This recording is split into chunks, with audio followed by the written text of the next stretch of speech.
Merci donc à nos grands professionnels d'avoir accepté de décaler finalement, parce que je sais que vous avez des agendas extrêmement chargés, donc d'avoir accepté ce report au 21 février, donc aujourd'hui même, de cette présentation.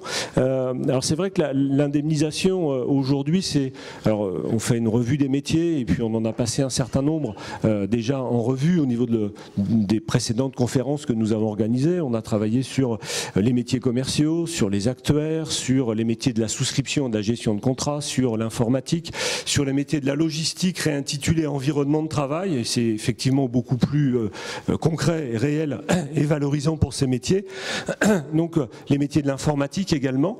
Et puis la fonction indemnisation, on ne l'avait pas abordée, alors même que depuis quelques années, elle est devenue une fonction à haute valeur stratégique dans toutes les sociétés d'assurance. Si on doit chercher un sens général peut-être à cette révolution numérique, digitale, émergence d'une économie de la connaissance ou des savoirs, on peut l'appeler de différentes manières, ça nous permet aussi de constater que dans ce renversement du rapport de force entre l'offre et la demande, eh bien, le client, en 2 clics et 3 mouvements, peut faire et défaire les réputations des sociétés d'assurance. Et bien évidemment, le sinistre est un moment de vérité dans la relation assureur-assuré, et comme dirait mon fils, il y a bien un moment où il faut le faire, il ne faut pas se rater, c'est précisément au moment de la survenance du sinistre, dans la manière dont on va accueillir le client avec toutes les dimensions émotionnelles, affectives qu'embarque la survenance d'un événement défavorable, et puis derrière, comment est-ce qu'on va être capable de le prendre par la main et de l'accompagner jusqu'à la résolution, peut-être pas l'abolition, l'abolition de son sinistre, mais en tout cas la résolution de son problème. Et donc, il n'est pas d'autre produit que le sinistre. C'est pas le contrat qui est le produit d'assurance. Le contrat, c'est le mode d'emploi. C'est ce qui définit la relation, la manière dont on va organiser la relation assureur-assuré. C'est un peu comme si, en allant chez la Fnac ou chez Boulanger, pour acheter une machine à laver ou un téléviseur, on vous faisait croire que le mode d'emploi était le produit. Non, vous avez acheté un téléviseur, vous avez acheté une machine à laver. Dans le domaine de l'assurance, assurer, c'est indemniser. S'il n'y a pas de sinistre, il n'y a pas d'assurance. Si on n'indemnise pas les sinistres, il n'y a pas d'assurance. Donc le produit, il est là, et c'est véritablement ça qui constitue le cœur de notre métier assurantiel. Alors vous allez me dire, comme Thierry Tisserand tout à l'heure, notre vice-président, je suis un peu jugé parti parce que c'est vrai qu'avant d'être à l'Observatoire, j'étais rédacteur sinistre. Alors sinistre avec 3 S s'il vous plaît quand même, c'est pas l'adjectif. C'est-à-dire que ce métier d'indemnisateur a été le mien pendant de nombreuses années, donc forcément je garde un petit côté de cœur par rapport à ce sujet-là. Voilà rapidement présenté quand même l'optique et l'objet et l'intérêt, les enjeux associés finalement à la revalorisation de la fonction indemnisation. On ne peut pas se rater sur ce moment de vérité. On vous a présenté très rapidement, mais sans doute que vous avez des choses un peu plus précises pour le faire bien mieux que je ne pourrais le faire. Je propose, Pierre-Emmanuel, de commencer par nous préciser plus avant où est-ce que vous vous situez, quel a été très rapidement votre parcours et comment vous positionnez votre mission sur la fonction indemnisation. Bonjour à tous, ravi d'être parmi vous cet après-midi. Alors j'ai un parcours peut-être un peu atypique pour une fonction indemnisation, puisque comme beaucoup je suis tombé dans l'assurance par hasard à la sortie d'une école de commerce, et ensuite après 4 ans de gestion de projet chez Generali, j'ai passé 4 ans, c'est ma 5e année maintenant, dans l'indemnisation et dans le management. J'ai eu l'occasion d'effectuer du management sur plusieurs branches, recours construction, recours automatériel et aujourd'hui préjudice corporel et garantie accident de la vie. Mais du coup, je ne suis pas un expert, un technicien de l'indemnisation. C'est un domaine que je découvre encore aujourd'hui, que j'aime passionnément, que mes équipes aiment passionnément et elles me le font sentir tous les jours.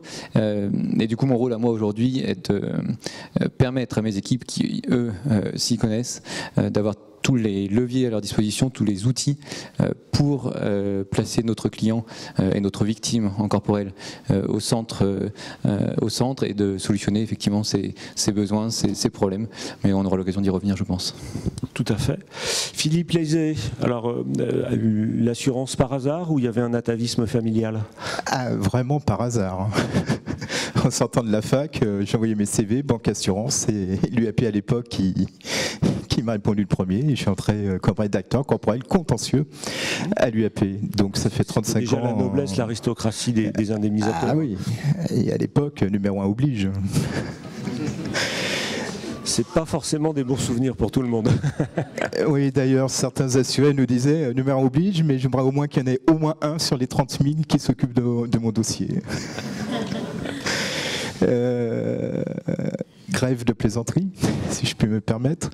Donc ça fait 35 ans que effectivement j'ai eu la chance d'exercer les différents métiers de l'indemnisation, puisqu'en moyenne j'ai occupé 4 ans chaque fonction. J'étais donc rédacteur corporel contentieux, j'étais inspecteur régleur corporel, inspecteur régleur dommages aux biens, risque d'entreprise, clientèle VIP aussi. J'ai été également référent technique, formateur. J'étais responsable de politique indemnisation client.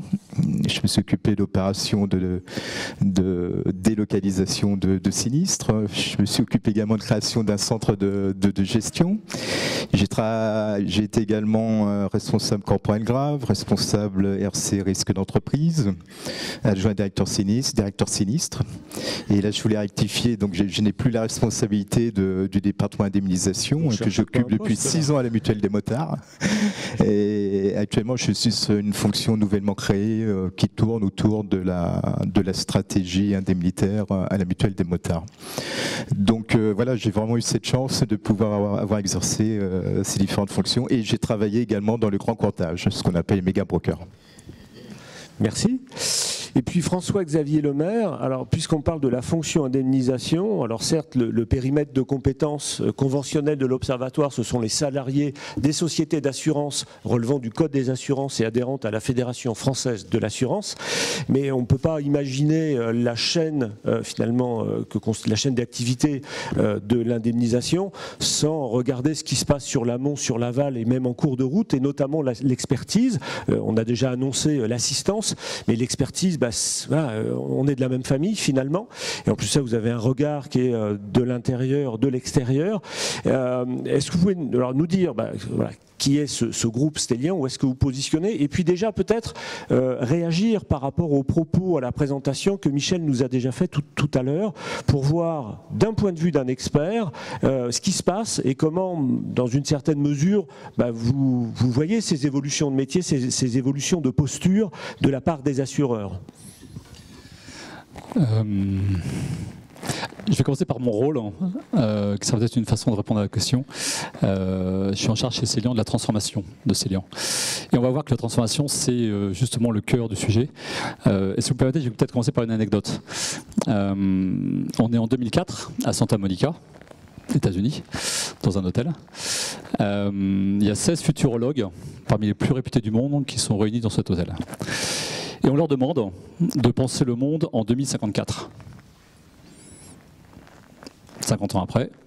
Et donc ils y réfléchissent et disent en 2054, il y aura probablement des voitures autonomes, probablement des home cinéma en 3D, probablement des téléphones oreillettes, probablement de la reconnaissance rétinienne, probablement des écrans tactiles, des tables tactiles, etc., etc. Tout ça, ça donnait un film que vous connaissez peut-être, Steven Spielberg, Minority Report. Assez intéressant en termes de prospective et de pré-crime. Alors, je ne veux pas dire qu'on va dans la pré-expertise, mais ceci étant, c'est intéressant parce que tout ce que je viens de vous dire, c'est déjà là, 30 ans avant. Donc ça va très très très très vite. Si j'essaie de ramener ça à l'assurance, si on fait la projection, et Michel Payet effectivement a fait une projection en 2020, si on se dit en 2050 où on est, il a parlé d'assurance paramétrique, il a parlé d'assurance de l'usage, de self-care. Si on se dit que 80% des sinistres auto auront disparu, c'est un certain nombre de projections, que 40% des sinistres MRH auront disparu, 40 à 50%, là aussi on a une vraie révolution. Et c'est pas dans 40 ans, c'est probablement très rapidement. Et des startups comme Leocare, comme Lovis, comme Lemonade, qui viennent de lever 300 millions d'euros, sont exactement là-dessus, où ils règlent en 3 clics et en 30 secondes. Là, il n'y a pas d'expert. J'en reviens à l'expertise, je réponds à votre question. Sur l'expertise, globalement on distingue, et Michel Payet l'a dit, les expertises de fréquence et expertise d'intensité. 90% des expertises sont l'expertise de fréquence, 10% d'expertise d'intensité. Si on se dit globalement que le self-care, bon an mal an, va prendre une grande partie de l'expertise de fréquence, si on se dit qu'il y a à peu près 2% de baisse de fréquence par an, C'est-à-dire qu'en haut, dans 20 ans, on a perdu 50% de nos expertises. Donc il y a un vrai sujet de survie. Vous prenez une entreprise qui s'appelle Descartes Underwriting, je ne sais pas si vous connaissez, qui fait de l'assurance paramétrique sur les catastrophes naturelles. Eux, ils disent, un orage de grêle sur une flotte auto, on règle sans expert. Assurance paramétrique. Ils viennent de lever un certain nombre de millions d'euros, ils ont été élus à une surtech de l'année en France. Donc, on est sur le sujet de la transformation, on est au cœur du sujet. Si Stellian, qui est un groupe d'expertise à la base, ne se préoccupe pas de ce qui se passe dans 10 ans, 20 ans, on est mort, tout simplement. Donc le sujet, c'est juste de faire une vraie révolution, au sens presque fort du terme, en disant l'expertise en tant que telle évolue, ou l'indemnisation évolue, il faut qu'on arrive vers une plateforme de service, et Michel Payet l'a dit, on passe peut-être du plateau aux plateformes, on passe probablement de l'expert au système expert. Et on voit bien que de plus en plus d'expertise de fréquence, probablement 90% des expertises de fréquence seront digitalisées dans 10 ans, sans experts. C'est-à-dire qu'il va rester à peu près 10% des expertises complexes de collaboration, sur lesquelles il y aura effectivement une vraie technicité. Donc on est obligé de se réinventer et d'aller vers la réparation, d'aller vers la gestion de sinistres, d'aller vers ces autres métiers qui ont été dit, le conseil, etc. Les startups, que l'on a une startup à Station F autour du cyber-risque, etc., etc. Donc on est obligé de se réinventer, parce que sinon c'est une question de survie ou de mort. Une réaction de nos autres participants, Philippe ? Oui, je partage tout à fait. Cela s'associe avec une baisse des fréquences, mais liée au développement des véhicules semi-autonomes et autonomes dans les 10 à 20 ans qui viennent. Ça, c'est un fait. Ce télescope aura aussi une difficulté pour les compagnies d'assurance, et si le projet de réforme de la loi Badinter qui prévoit d'indemniser les conducteurs fautifs arrive dans l'intervalle, car cela veut dire beaucoup plus de victimes à indemniser. En revanche, je tempérerai, il y a un risque émergent et qui inquiète la profession, c'est tout ce qui tourne au niveau des nouveaux moyens de mobilité, que ce soit des gyropodes, vélos électriques, trottinettes électriques, etc., qui sont des nouveaux risques auxquels vont faire face les assureurs. Et les pouvoirs publics, vous le voyez bien à l'heure actuelle, taxent un maximum pour vous obliger à aller sur l'électrique également. Donc se pose, au-delà de ce que vous dites, je pense qu'il y a cet aspect qui, à un moment donné, les compagnies vont être confrontées, et l'optimisation de la gestion, bon, elle a ses limites. Moi, je suis persuadé qu'effectivement, les sociétaires se régleront eux-mêmes leurs sinistres, y compris en dommages automobiles simples, d'où l'intérêt dès maintenant de penser à reconvertir nos collaborateurs sur la relation sociétaire, ce qui n'est pas facile pour eux, car ils avaient une culture de l'écrit. Et c'est vrai que moi, je constate dans les équipes matérielles que nous avons à la mutuelle, on a de plus en plus de profils de gens divers et variés qui ne viennent pas naturellement d'un cursus universitaire, style BTS ou droit des assurances, faculté de droit, sauf dans les métiers, les sinistres dits complexes. Et c'est la sauvegarde de ces emplois. Moi, j'irai jusque-là, parce qu'il y a tout de même une problématique à un moment donné. Quand vous allez avoir toutes ces fréquences, on va faire quoi de ces collaborateurs? Pour moi, c'est soit aller vers de nouveaux risques, alors ça peut être les risques émergents que je parlais à l'instant, mais ça peut être orienté vers la relation sociétaire, parce que je trouve qu'à l'heure actuelle, les assureurs, franchement, quand vous voyez l'ensemble du marché, on explique les garanties, on explique des facilités qui sont mis à disposition des sociétaires, des assurés, pour prendre un terme un peu plus neutre, mais il n'empêche qu'il y a des vrais enjeux, et l'indemnisation est un tournant en ce sens où je suis intimement convaincu que cela doit venir un outil mis à disposition du commercial, le relais du commercial. Une bonne gestion sinistre doit générer une fidélisation accrue. Je renvoie sur des statistiques, une étude qui avait été menée par Boston Consulting Group en 2015.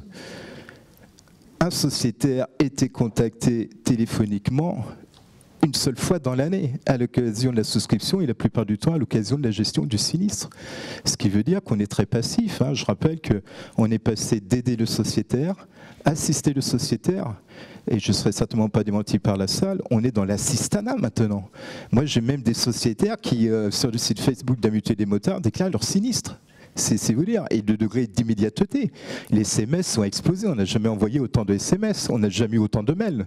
Donc il y a une transformation des moyens de communication et par rapport à l'attente des sociétaires. Et ce qu'ils souhaitent, le sociétaire, l'assuré, c'est lui rendre agréable, simple. À un moment qui est tragique pour lui, que ce soit un sinistre purement matériel ou un sinistre corporel. Il veut que les choses soient simples. Et on le voit dans tous les univers.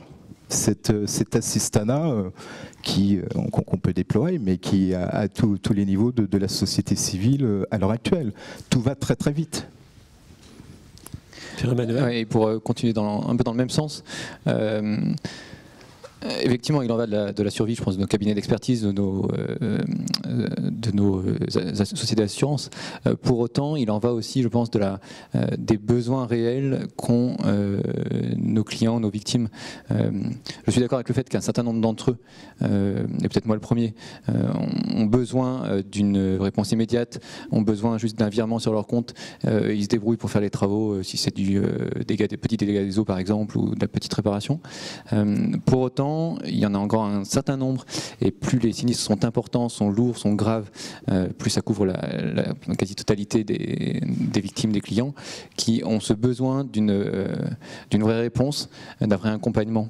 Et si on a aujourd'hui au-dessus de nos têtes l'ombre des GAFA, pour ne citer que, de Google, Amazon, Facebook, avec les tonnes de données qu'ils gèrent, qu'ils ont à disposition, les outils beaucoup plus avancés que les nôtres, qui pourraient mettre demain ou qui mettent aujourd'hui à disposition d'une assurance qu'ils créeraient ou qu'ils créent eux-mêmes. Est-ce qu'ils sont vraiment à même de gérer, d'accompagner, de conseiller nos victimes, nos clients? Je ne suis pas convaincu, et du coup c'est ce qui me rassure et c'est ce qui me pousse à agir vite et bien, mais à ne pas rester inactif effectivement, mais en me disant on aura toujours un rôle à jouer, il faut juste qu'on prenne le bon chemin, qu'on soit actif et qu'on y aille. Mais on a un savoir-faire, un savoir-être que d'autres n'ont pas, et c'est là-dessus qu'on a toute une valeur ajoutée, je crois, aujourd'hui. Oui, c'est ce à quoi je pensais en vous écoutant. C'est la vraie question à se poser, c'est où est la valeur ajoutée dans la relation assureur-assuré?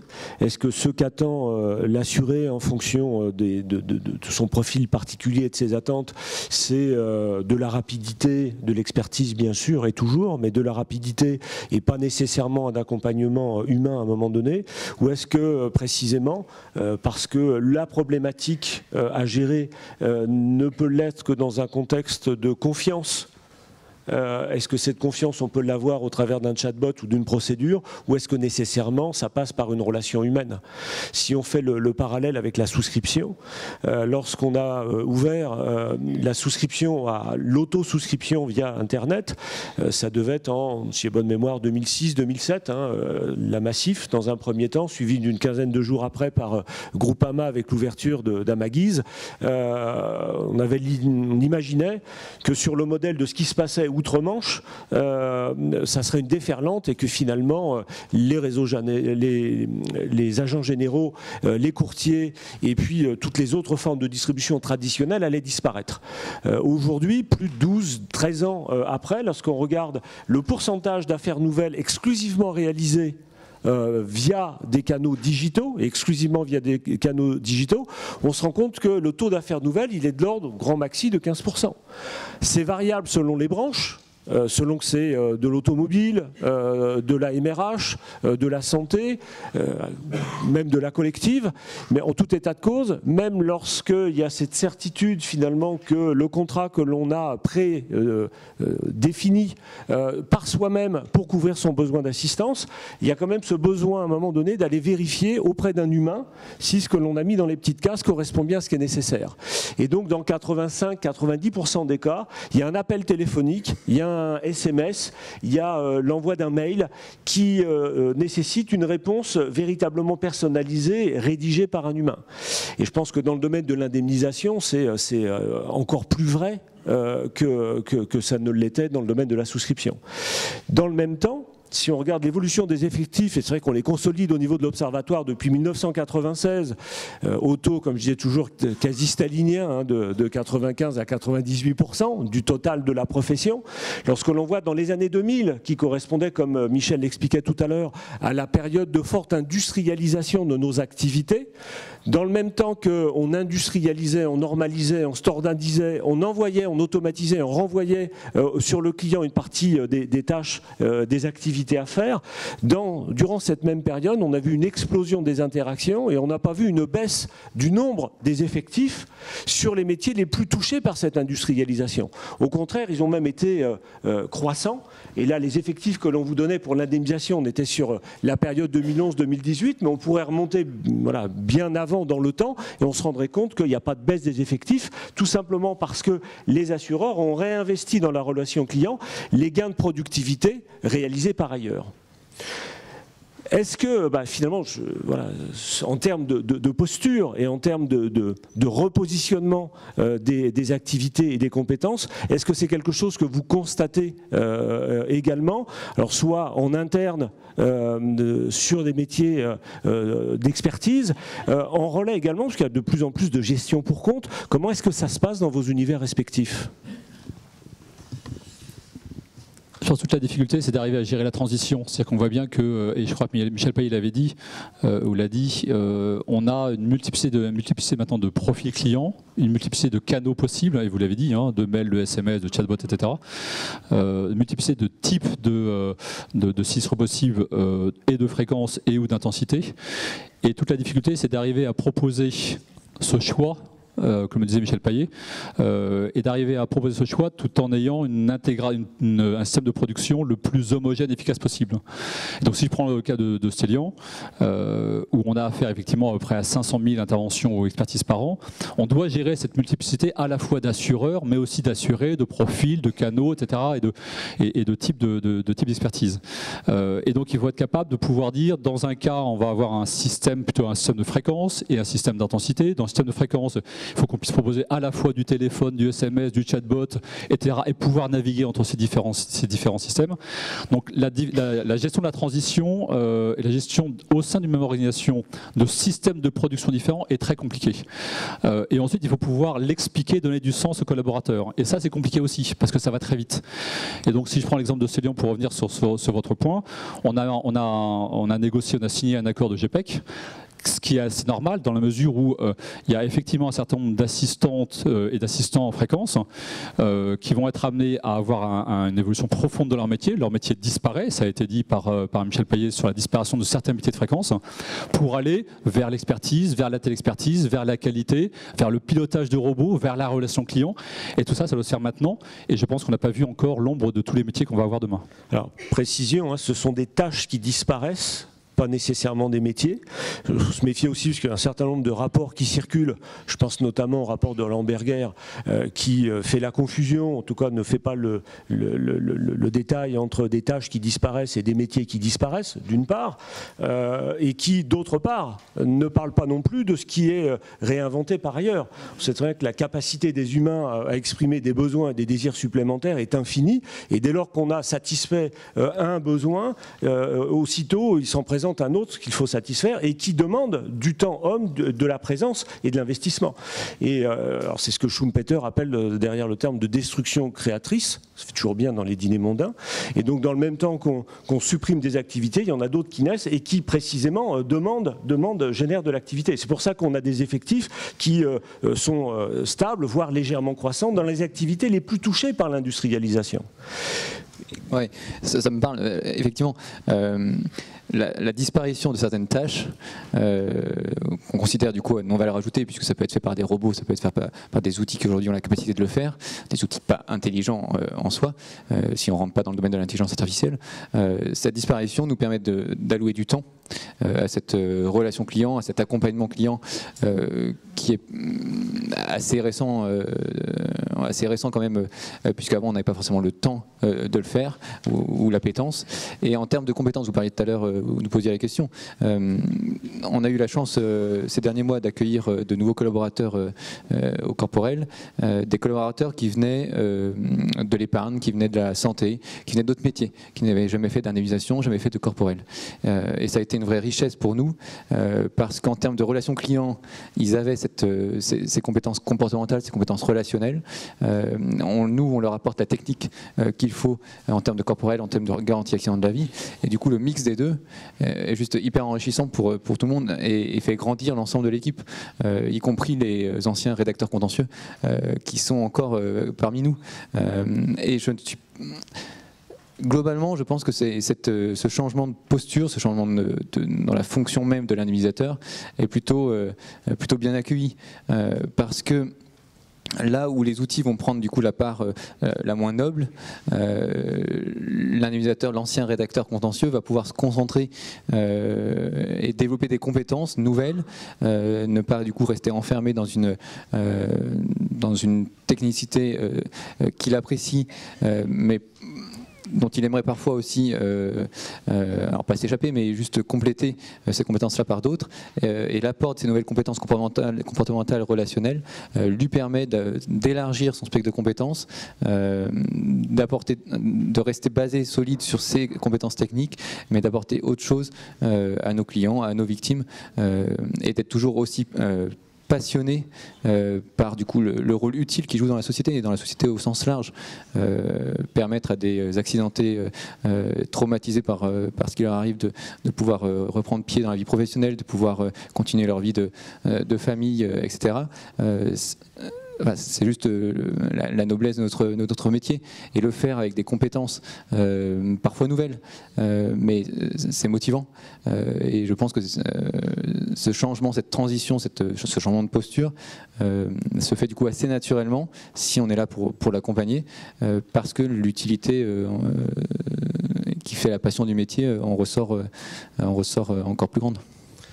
J'imagine qu'à la mutuelle des motards, c'est d'autant plus exacerbé qu'il y a une espèce d'affectio societatis qui est peut-être encore plus grande, avec la communauté des motards, qui fait que finalement, quand on est motard, sous le contrôle aussi de François Xavier, que finalement, oui, sa moto, c'est un bel objet avant d'être juste un moyen de locomotion, et que l'on soit confronté à un problème juste entre guillemets matériel ou a fortiori avec du corporel, il y a un rapport à l'objet, il y a un rapport finalement avec les indemnisateurs qui, on est de la même famille finalement.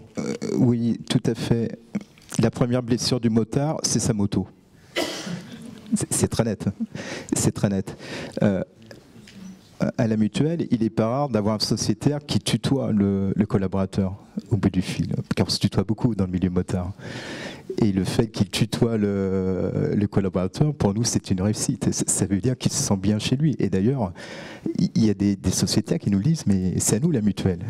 N'oublions pas, c'était créé en 83 par les motards en colère, la FMC, et on navigue toujours dans le milieu motard, et on y tient à maintenir ce particularisme et être fidèle à nos valeurs humaines qui ont constitué la mutuelle des motards de solidarité. Un des plus généreux donateurs, un des premiers donateurs fut Coluche, d'ailleurs, à l'occasion, qui était sociétaire de la mutuelle des motards. Donc, si vous voulez, nous, on est très atypique, puisqu'on est pure player sur le deux roues. On est le seul assureur à ne faire que du deux roues, exclusivement il y a de la du deux roues, un petit peu de quatre roues, mais c'est plus par facilité à l'égard des sociétaires. On est très orienté plutôt sur le segment des plus de 125 cm3, donc le vrai motard, c'est pas le scooteriste, parce que là, dans le milieu motard... oui, il y a des familles. Il y a des familles, attention, on mélange pas tout, dans le milieu de motard, qui est vraiment très à part. Et en fait, notre force, ben, c'est l'humain, c'est ce qu'il demande. Et au-delà des outils digitaux, en fait, c'est ce que je voulais dire tout à l'heure, tout le monde est capable d'appliquer des garanties, mais si on se contentait qu'appliquer des garanties en tant qu'indemnisateur, demain on serait tout de suite remplacé par des robots. C'est plutôt la façon dont nous exerçons le métier, comment on le fait, comment on communique, comment on le fait savoir. Et je trouve que les assureurs actuels, et c'est des enjeux au niveau de la mutuelle des motards, d'expliquer voilà, comment va se passer votre sinistre, même sans en avoir eu avant, quoi, parce que c'est un moment, c'est flippant, quoi. Vous êtes vraiment dans une situation, même si c'est que votre deux roues, voilà, ça contrarie votre quotidien, c'est une difficulté, il faut être présent. Il faut être présent. Et à la mutuelle, on les regarde tous avec beaucoup de bienveillance. Et ça repose aussi sur les valeurs fondatrices, je le répète, de la mutuelle des motards. Un exemple, vous avez commission sinistre. À la mutuelle, vous êtes pris en état d'alcoolémie, vous êtes 2-3 sinistres dans l'année.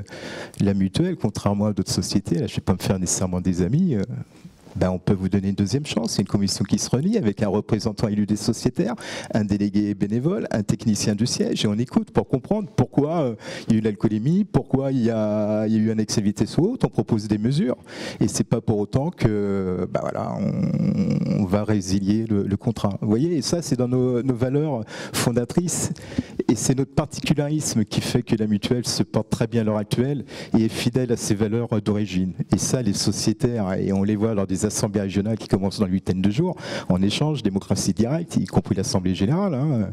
À l'Assemblée générale, pendant 2 heures, il y a questions-réponses, tous azimuts des sociétaires. Et ils attachent beaucoup d'importance à ce qu'on conserve notre modèle mutualiste tel qu'ils l'ont voulu dès l'origine. Je crois que vous allez leur proposer des stabilisateurs, donc bon, c'est une chose. Mais vous avez dit quelque chose qui est très intéressant, qu'on retrouve également à peu près dans de nombreuses branches d'assurance. Alors branche au sens du code des assurances, c'est le passage du quoi au comment.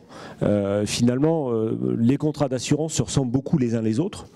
Voilà, un contrat moto, auto, MRH ou autre est quand même très proche de celui de son concurrent. La question, c'est comment est-ce qu'on se différencie les uns les autres, et si c'est pas par le quoi du contrat, où sont les possibilités d'innovation, s'il y en a. Vous avez déjà donné quelques exemples, mais en réalité il y a peu d'innovation dans le secteur de l'assurance. Voilà, quitte à fâcher des marketeurs, je dirais que les 2 dernières grandes innovations, c'est l'assistance pour faire plaisir à Maurice Brome en 1963, grande année, grand cru, et puis bien avant, le bris de machine par Allianz à Munich en 1910, ce qui nous rajeunit encore moins.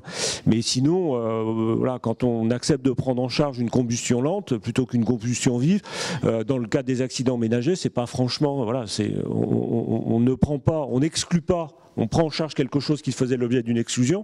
Lorsqu'on règle en valeur à neuf, on n'applique pas l'obsolescence, le constat de l'obsolescence d'un bien, et ainsi de suite, mais il n'y a pas véritablement d'innovation. Est-ce que vous avez des exemples d'innovation, malgré tout, sur des territoires nouveaux où vous allez, ou est-ce que dans le comment, délivrer en nature, vraisemblablement, une prestation supplémentaire, est-ce que vous avez des exemples de territoires nouveaux à explorer qui renouvellent un peu l'exercice et qui permettent à nos assurés victimes de trouver d'autres manières de dépasser ce sinistre? Je ne sais pas qui veut plutôt répondre. Je ne voudrais pas déflorer le sujet de tout à l'heure, mais je crois que Generali a été assez précurseur sur le sujet du case management.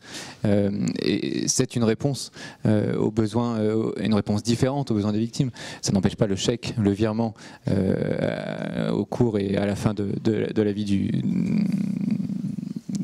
parcours sinistre, du parcours de la victime. Pour autant, c'est des vraies réponses à des besoins très concrets. Et puis ils en parleront tout à l'heure bien mieux que moi, mais juste un exemple.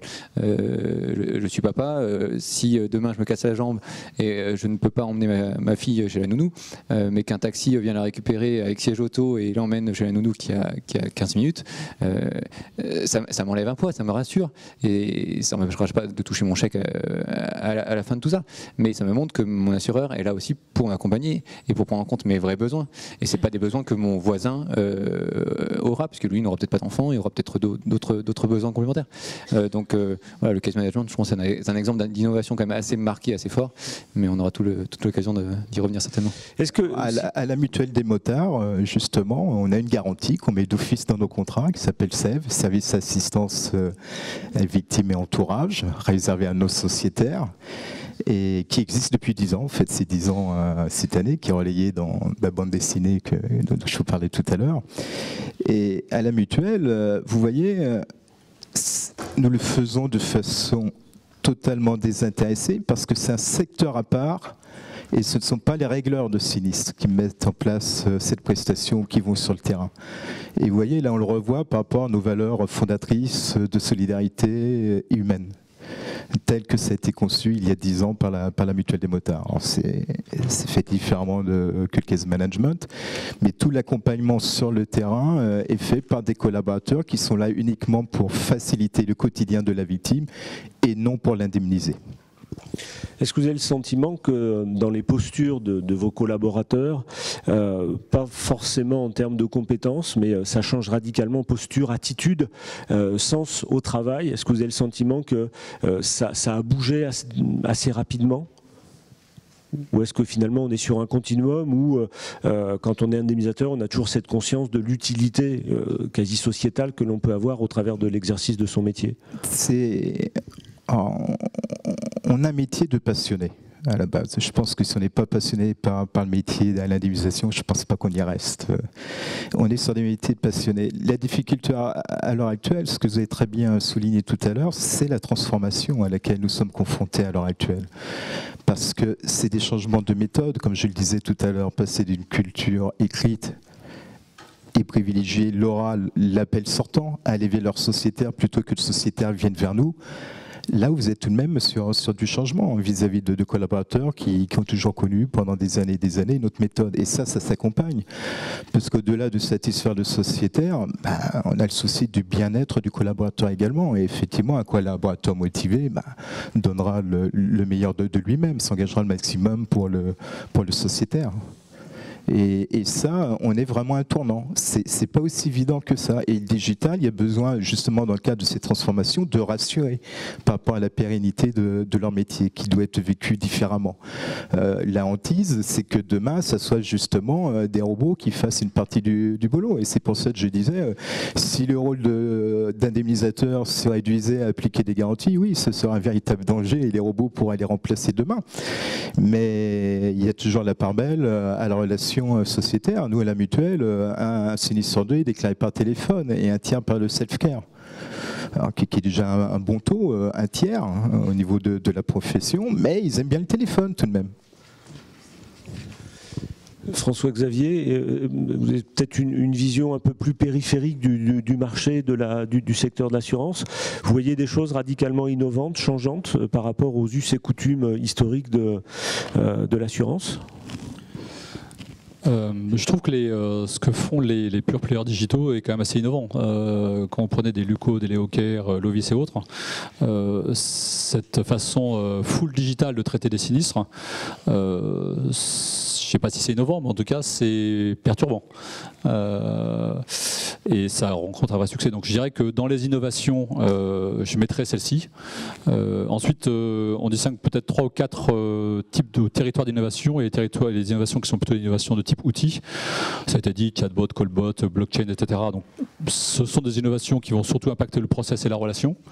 Ça a été dit tout à l'heure. Il y a des innovations qui sont de type service, aller vers la réparation, vers le conseil, vers la prévention, vers le case management. Donc, case management, ce sont des innovations également.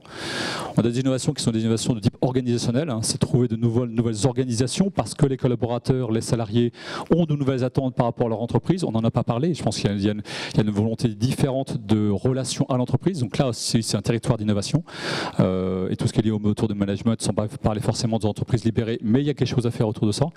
Et puis ensuite, il y a, je pense, des innovations en termes de modèles, le modèle par abonnement, les plateformes, les espaces de marché un petit peu libres, comme ça a été dit.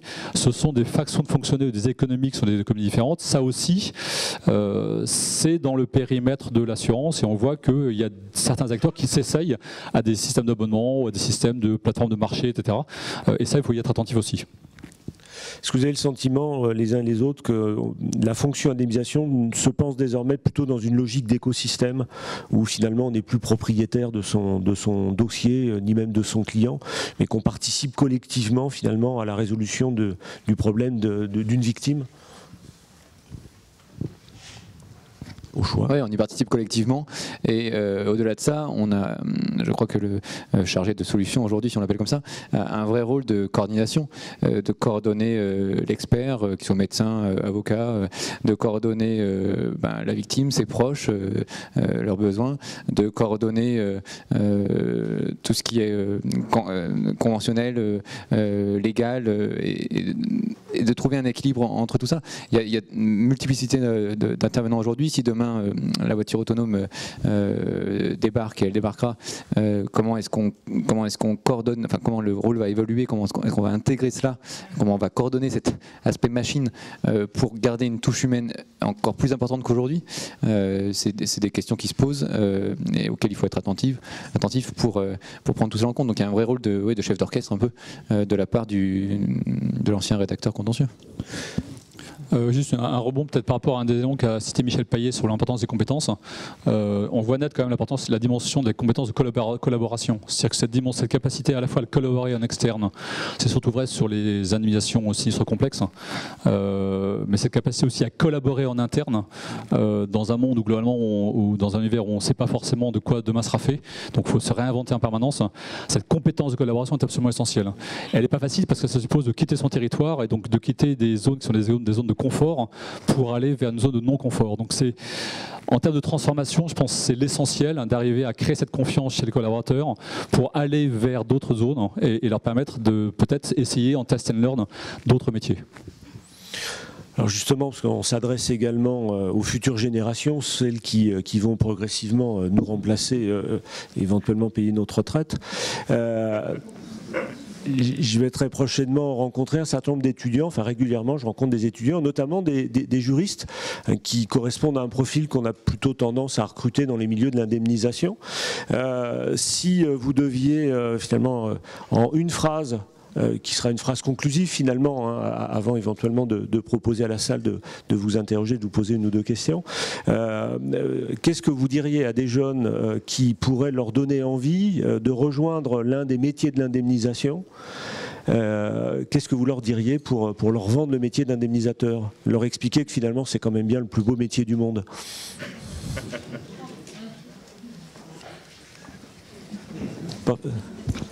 Je crois qu'il y a de belles carrières à faire au sein de l'indemnisation, de très belles carrières avec des métiers complètement différents. On peut être expert, on peut être manager, on peut passer d'une branche à une autre.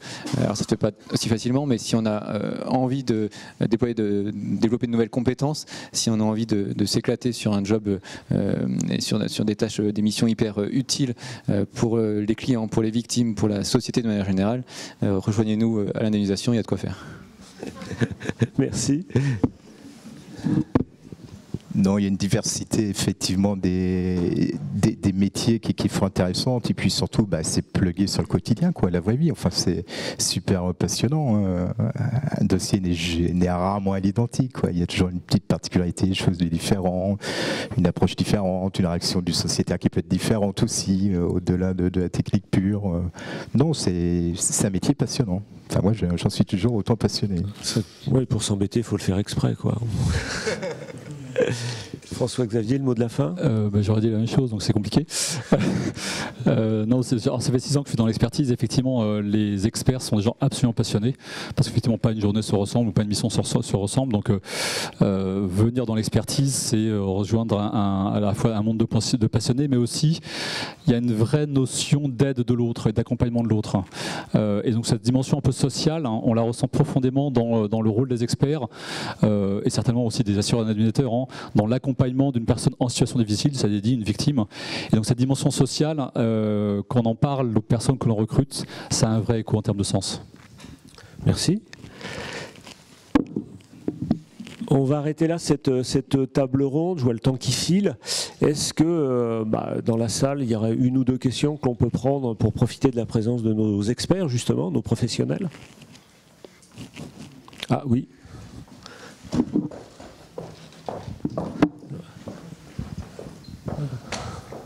Merci, je te passerai le micro après. Bonjour, je suis journaliste à l'Argus de l'assurance. Moi, j'ai une question concernant les recrutements en CDD, parce que la proportion de plus de 60% est quand même très importante. Et je lisais dans votre étude que ça pouvait correspondre à une anticipation par les assureurs de la baisse des effectifs à venir, voire même du fait qu'ils allaient repositionner par de la mobilité interne d'autres collaborateurs dans ces équipes. Je voudrais en savoir un peu plus parce que disons que le fait que vous recrutiez beaucoup plus massivement en CDD, ce qui induit une précarité et une insécurité pour les gens qui sont en CDD, ça contraste avec le fait que par ailleurs, on en demande plus en termes de relations clients à ces effectifs-là et qu'on va leur demander une montée en compétences, ce que vous avez illustré dans votre étude. Donc voilà, j'aimerais une réponse sur ce point. Alors, ce qui est amusant, c'est que pendant qu'on regardait, enfin que je passais spectateur finalement de la présentation de Michel Payet, j'étais en train de me dire qu'on avait oublié de donner au moins un chiffre.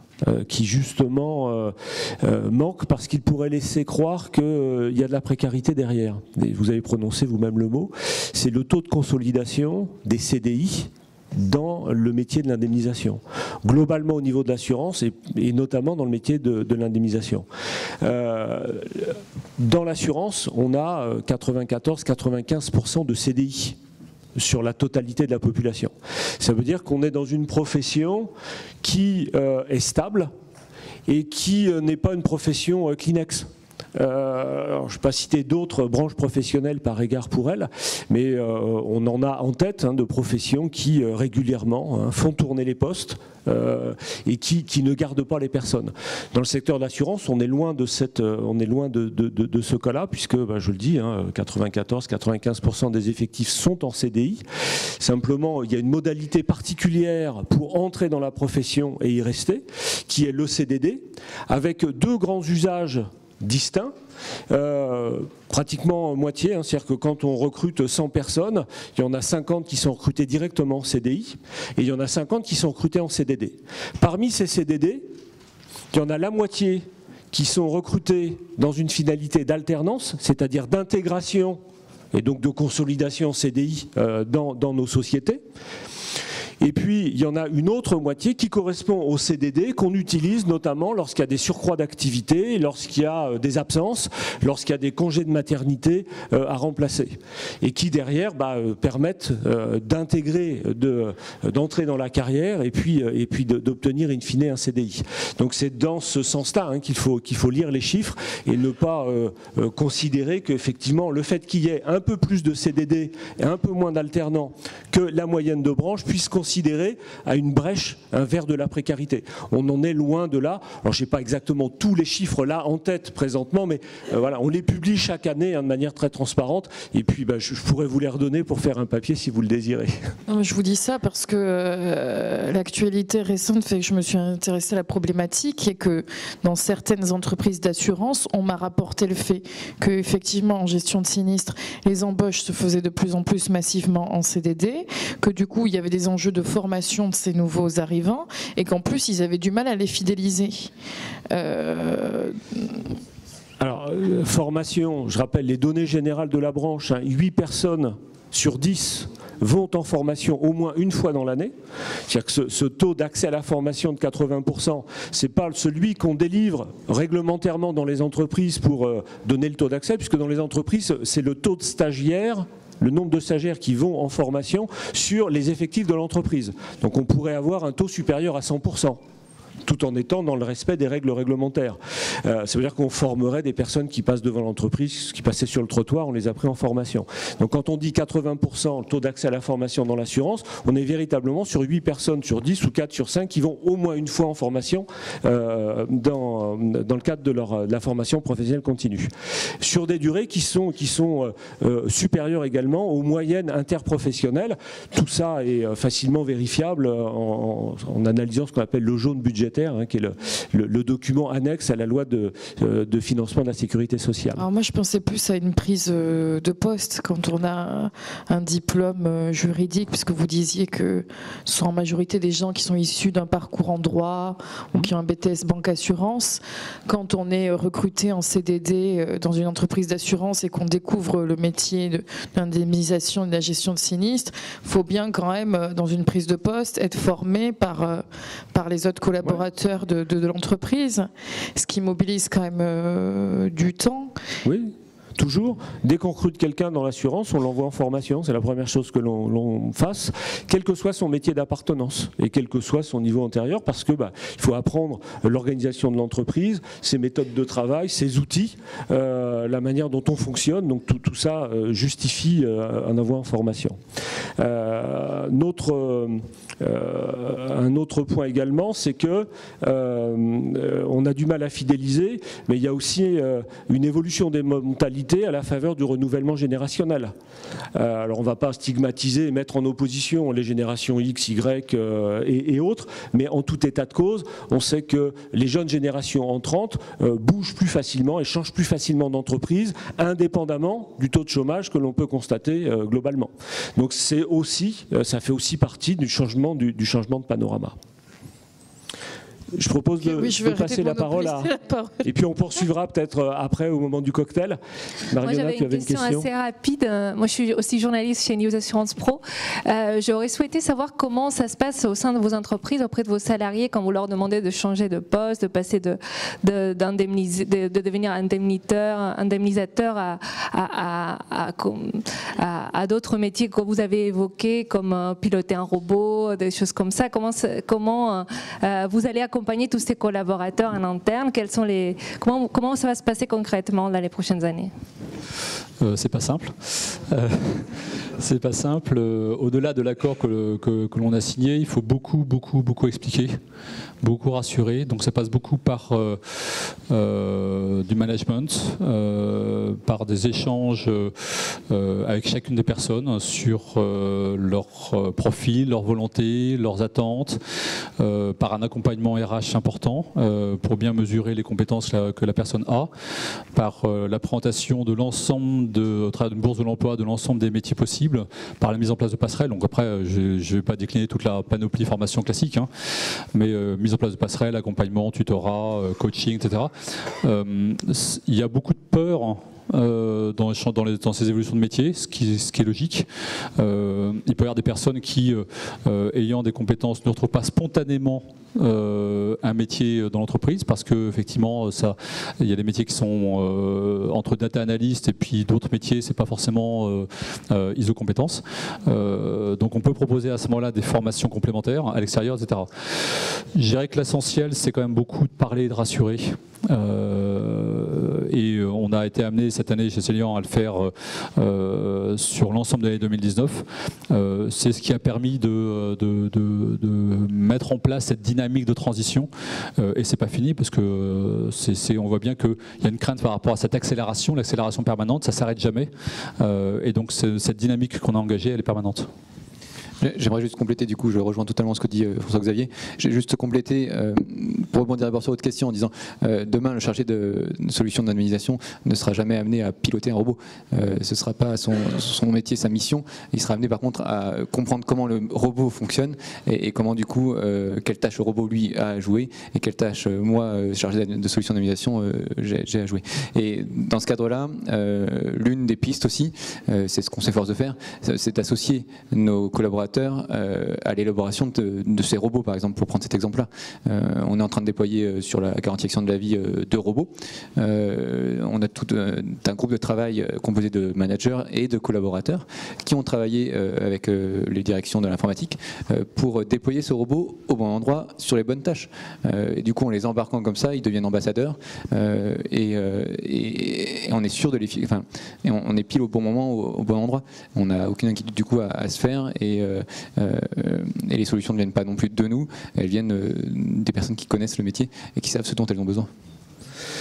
Oui, un des impacts de la révolution digitale en termes de compétences, c'est pas principalement d'avoir à acquérir des compétences digitales au sens où il faudrait apprendre à écrire des algorithmes, concevoir des applis, des robots, des chatbots, etc. C'est plutôt comment intégrer un environnement digital dans les gestes du métier. Donc c'est ce que Pierre-Emmanuel explique et ce qu'on a vu également et décrit dans nos différentes études. C'est là que l'enjeu principal se trouve et qui est d'ailleurs très bien rapporté et expliqué dans les rapports de la Commission pour l'orientation de l'emploi, hein, qui distingue bien à la fois des compétences strictement digitales qui concernent un nombre extrêmement limité de personnes et puis derrière ce besoin de renforcer les compétences techniques. Et ça c'est un point qui est extrêmement important et sans doute contre-intuitif par rapport justement à cette digitalisation de l'activité. On ne l'a pas beaucoup abordé, mais plus on digitalise l'entreprise et plus on doit être fort sur les basiques de sa technique métier, quel que soit le métier qu'on exerce.